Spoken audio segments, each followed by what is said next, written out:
अच्छा, एक चीज और इम्पॉर्टेंट है फॉर द बिजोलिया मूवमेंट. क्यों हम लोग पढ़ रहे हैं? I am stressing this movement is very important because this is the only movement which is a long movement. बहुत साल चला था ये. It was a very long movement. कब से कब तक चला था ये? 1897 से लेके 1941 तक. अब आप इसको कैसे याद करोगे मैं आपको बताता हूँ. 1900 एक सेंचुरी है. एक सेंचुरी है. 1900 -3 कर दो तो 1897 आ जाएगा. और 1947 में आपको क्या मिली थी? आज़ादी मिली थी. 3 का डबल कर दो 6 तो क्या आ गया? 1941. So you have to remember कि जो बिजोलिया मूवमेंट स्टार्ट हुआ था वो कब से कब हुआ था? 1897 से लेके 1941 तक. 1897 से लेके 1941 तक हुआ था.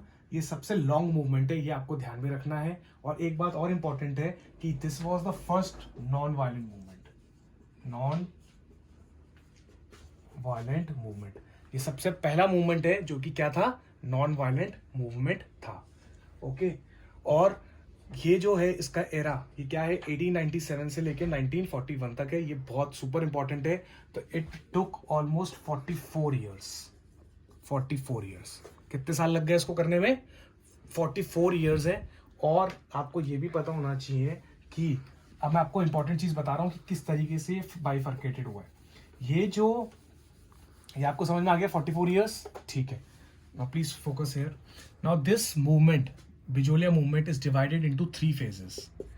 किसमें? 3 फेजेस में इसको डिवाइड किया गया है. एक तो क्या हुआ? 1897 से लेके 1915 तक किया गया है. 1897 से लेके 1950 तक किया है. क्यों? क्योंकि अब आप उसको कैसे याद रखोगे मुझे बताओ. 1915 तक किया है और इसको आप कैसे याद करोगे? 1915 was the period when Gandhi ji came to India from South Africa. तो आप याद कर सकते हो जब शुरू हुआ तो गांधी जी के आने तक का फर्स्ट फेज था. कब था फर्स्ट फेज? तो ये था. फिर 1916 दूसरा से लेके 1927. 1927 was the period when Bhagat Singh, Rajguru, Hindustan HRA की सब HSRA मूवमेंट सब चल रहा था. सबको कहानी पता ही है. और फिर हमारी सिविल डिसोबीडियंस मूवमेंट की तरफ हम अप्रोच कर रहे थे 1930 की तरफ. So that was a period. तो इसका था ये सेकेंड फेज. और तो थर्ड फेज है हमारा, वो कब से कब तक होगा? 1928 से लेकर 1941. ठीक है. अब हम लोगों को इसी के अंदर कुछ और बातें भी याद करनी पड़ेंगी. क्या करनी पड़ेंगी बताता हूँ. ठीक है. I am writing here. Bijolia movement was 1897 से लेकर 1941 तक. मेरे ख्याल से अब नहीं भूलोगे आप. You just take the marks. 1900 -3, 3 का डबल 6. 1947 में आज़ादी मिली. 1947 -6 is 1941. This is of 44 years. This was the longest movement in the state of Rajasthan. और इस मूवमेंट को जो कैरी आउट कर रहे थे हमारे रेवोल्यूशनरीज, दे ट्राइड कि ये इस मूवमेंट को वो इंडिया के पूरे लेवल तक लेके जाए. It should not be confined to the state Rajasthan. इसीलिए हमारे जो बाल गंगाधर तिलक है, वी विल स्टडी कि बाल Gangadhar Tilak also helped in this movement. He was inspired from this movement. And in the year 1917 और 18 जो उस टाइम पे एक विजय सिंह करके कोई लीडर थे. Vijay Singh was the leader. तो he gave his article in the paper of Bal Gangadhar Tilak. The paper name was the Kesari. How you will remember the name Kesari? Bal Gangadhar एक तिलक लगाते थे because his Bal Gangadhar तिलक लगाते थे. वो तिलक किसका था? केसर जी का था. तो उन्होंने जो पेपर का नाम रखा वो क्या था? केसरी पेपर था. This is how you can learn. Okay, please do not get personal for these things. I am just telling you so that you can learn the names. So जो केसरी पेपर है उसके अंदर विजय सिंह जो कि सेकेंड फेज के leader होंगे. Second phase के leader कौन है? विजय सिंह. कौन होंगे? विजय सिंह. और जो फर्स्ट फेज के हैं वो एक लाइब्रेरियन थे कहीं पर. उनका नाम क्या है? साधु. साधु मतलब अच्छे आदमी थे. और माता सीता के नाम पे उनका नाम रखा है साधु सीता रामदास. साधु सीता रामदास. तो माता सीता भी आ गई, राम जी भी आ गए. ठीक है. तो Sadhu Sita Ramdas was the leader of the first phase. Second phase के कौन थे? Vijay Singh. And third phase का ऐसा कुछ थर्ड फेज के भी थे. उनका नाम था कुछ माणिक्य लाल, उन्होंने एक पेट्रियाटिक सॉन्ग भी दिया था, माणिक्य लाल, ठीक है, और भी थे, बट ये तीनों आपको याद करने हैं नाम। कौन लीडर्स थे? These were the leaders. I hope you are clear with this fact. Okay, अब आपको एक बात जाननी है कि हम लोग इसके अंदर बात करेंगे कि दो इंपॉर्टेंट नाम आएंगे जागीरदार्स। इतना समझ में आ गया? आई एम जस्ट गिविंग यू आप लोग क्या क्या पढ़ने वाले हो। अब इसके अंदर क्या होने वाला है, ये तो आपका हो ही गया। नाउ वी विल स्टडी कि दो जागीरदार आए, बड़े क्रूअल थे। क्या थे? क्रूअल थे। इन दो जागीरदास का नाम क्या है? एक तो भगवान के नाम पर था कृष्णा कुमार, और एक का नाम क्या था? पृथ्वी कुमार।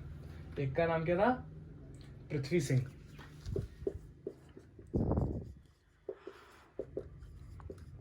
ठीक है, ये दो जागीरदार थे जिन्होंने बहुत ज्यादा अत्याचार किया था राजस्थान के लोगों के ऊपर। क्या अत्याचार किया था? एक कृष्णा सिंह जो थे उन्होंने क्या किया था? एक टैक्स इंपोज किया था, और एक पृथ्वी सिंह ने टैक्स इंपोज किया था।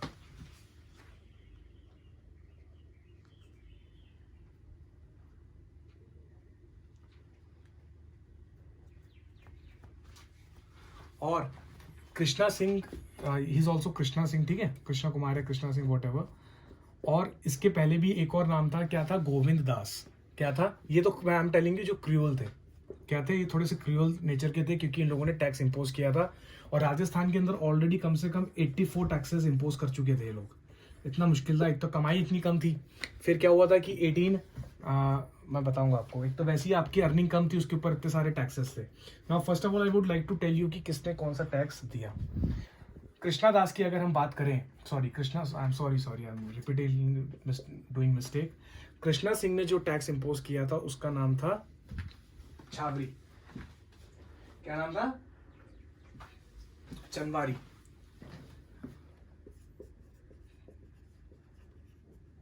चनवारी टैक्स।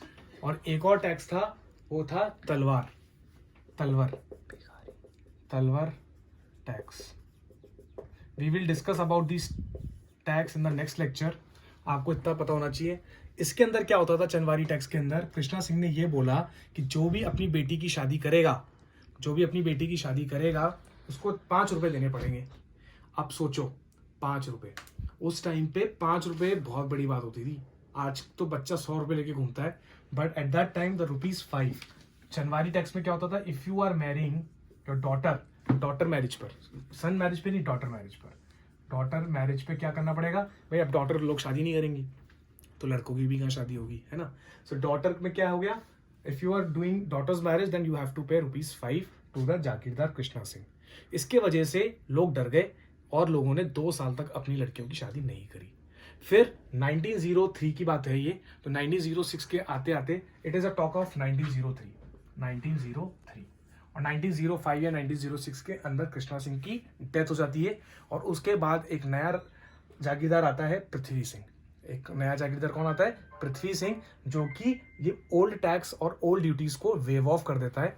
और उस टाइम पे उसने तलवार टैक्स एक निकाला। क्यों निकाला? क्योंकि उस टाइम पे ब्रिटिशर ने क्या कहा था कि जिसका भी जो भी नया जागीरदार आएगा उसका जो कन्फ्रंटेशन होगा, मतलब राज तिलक जो होगा, उसको हमको पैसे देने पड़ेंगे। मतलब जैसे पृथ्वी सिंह अडॉप्ट मतलब उसको जागीरदार बनाया, तो पृथ्वी सिंह हैज टू पे टू ब्रिटिशर। अब वो पैसे कहाँ से लाएगा? जनता से लाएगा। तो इसलिए उसने तलवार टैक्स को जरिया बनाया। तो आपको ये 2 टैक्स का नाम क्लियर होना चाहिए, ठीक है? और एक और जो इंपॉर्टेंट चीज है इसके अंदर,